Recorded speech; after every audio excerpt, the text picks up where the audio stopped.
On today's episode of the Habitz Podcast, we've got Janine Mitchell from Change for Success, and she'll be sharing with us some of her good habits when it comes to managing stress and mental health.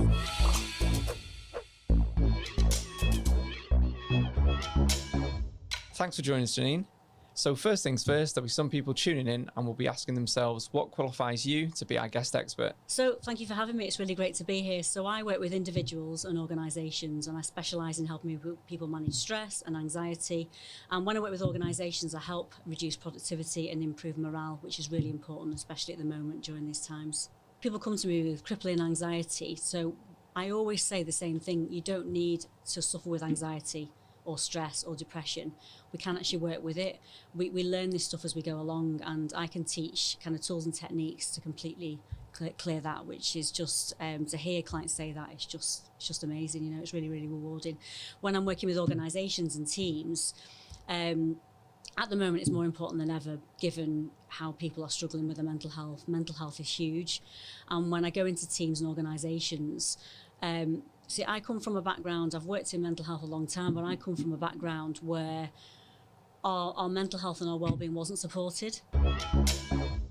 So I imagine with what's going on in the world at the moment, there's going to be a lot of companies that are going to have employees and staff, contractors, people that they work with mental health issues, and they'll need to be proactively looking at ways of either helping these individuals or putting in initiatives that can sort of prevent them happening. So you seen any bad habits when it comes to, or things that people get wrong when it comes to mental health with employees?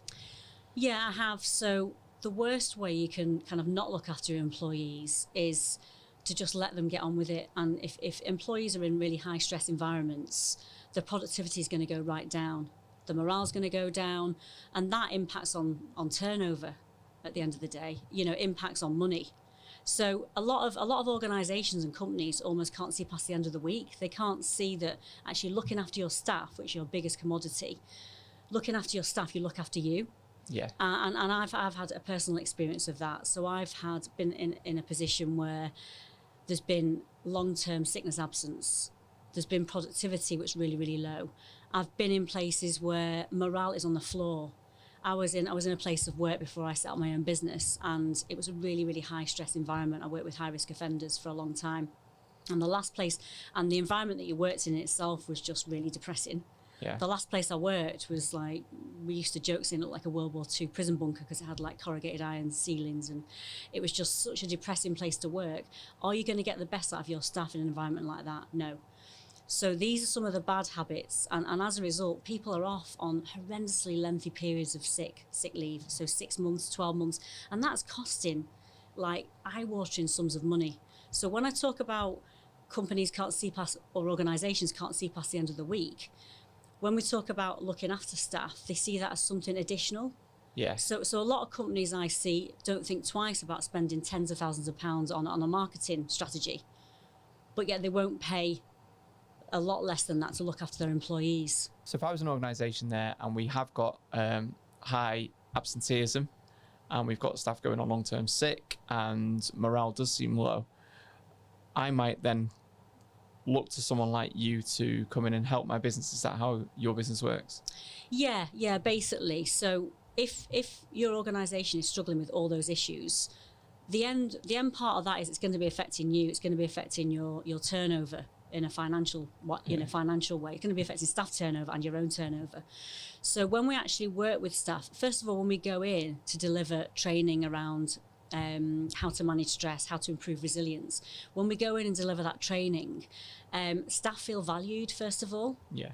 And it doesn't need to be, a lot of it's not rocket science. It's about just understanding real proven practical skills and techniques and tools that I teach from a very neuroscience background. Once when I'm working with employees and they learn these tools and techniques, the stress levels go down, the resilience goes up. So what are some of the good habits then that a good organisation would have in place to either prevent these issues or cure these issues if they have got them? So I think, first of all, managers need to be trained. I've seen organisations where you'll get a manager who's gone from kind of ground level to management and they've got no training in how to manage people. So managers aren't trained. Managers need to communicate more with their staff. And so a good habit there would be to train your management and decision makers so they have got better people skills and people management skills. yeah, so the last thing I like to see is managers kind of in their ivory towers not communicating with their staff, because when they're not, there's miscommunication and staff aren't feeling valued or looked after. Does that make sense? Yeah, so the more managers are communicating with their team, they can then identify if there's any issues on ground level, because the ground level are usually the staff that are looking after customers. Customers can tell if staff are struggling, customers are going to pick up on that. Yep. So if managers are communicating with their staff more efficiently, that makes a big difference. I'm going to be a bit contentious here, but I don't mean throwing a bit of mental health first aid training in there, because mental health first aid training is super basic. It's better than nothing, but you've got people going, oh, I'm mental health first aid trained.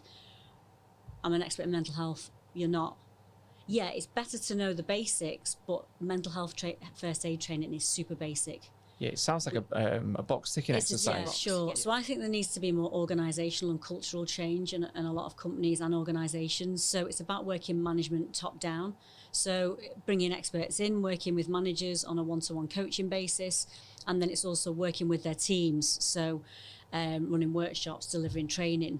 Sometimes when I'm going in and working with companies, we can do the full day workshops and moving forward. But it's about sometimes not just the 1 day event or the 2 day event. It's about how that organisation can change culturally.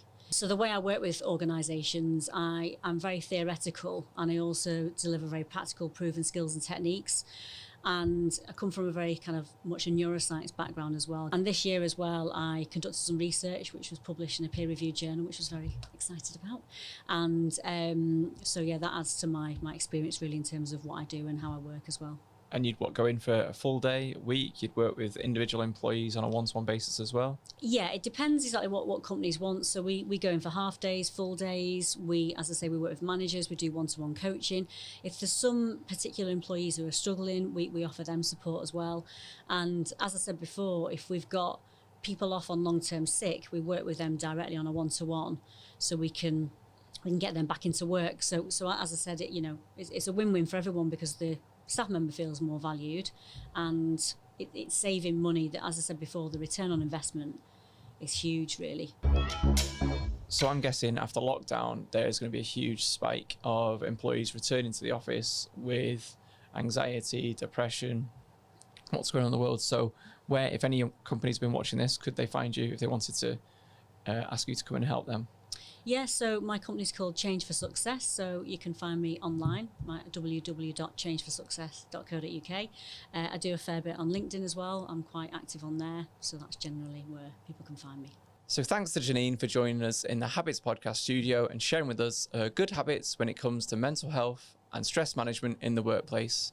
If you've got any experience of these things, let us know your tips in the usual places and join us next time for some more Habitz Podcast.